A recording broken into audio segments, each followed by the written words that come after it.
আমাদের বাংলাদেশ এটা স্বনির্ভর একটা দেশ, কিন্তু বিভিন্ন কারণে আমাদের বহির্বিশ্বের সাথে সম্পৃক্ত থাকতে হয়।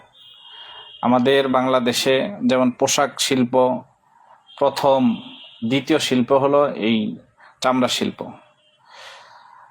আমাদের এই বাংলাদেশে 1940 সালে ট্যানারি প্রতিষ্ঠা লাভ করেছে। প্রথম ট্যানারি অবস্থান নারায়ণগঞ্জে ছিল।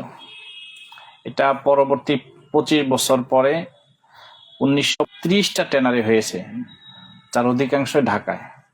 2020 সাল পর্যন্ত আমার রিসার্চ অনুযায়ী 230টি ট্যানারি হয়েছিল।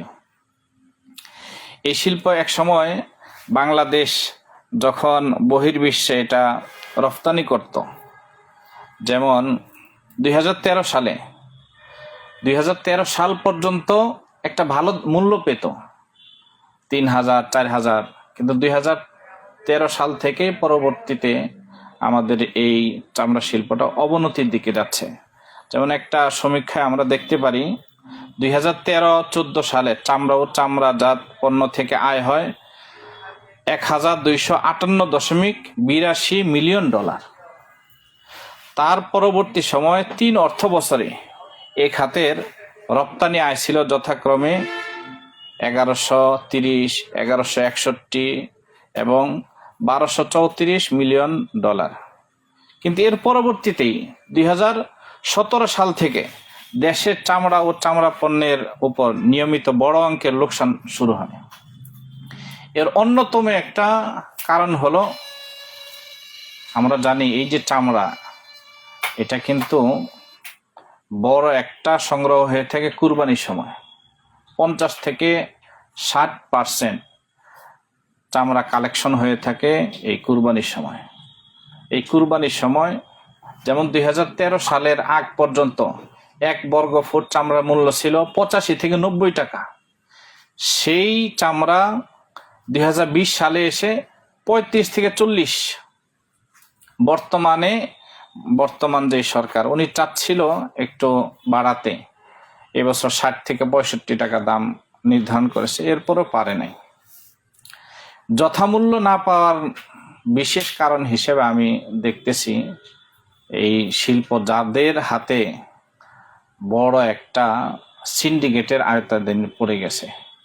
আমরা যদি এই সিন্ডিকেট ভাঙতে পারি, তাহলে আশা করি আমরা এই শিল্পকে পুনরুদ্ধার করতে পারবো।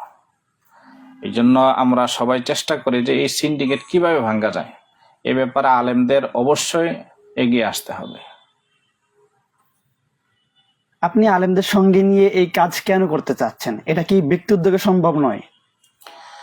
আসলে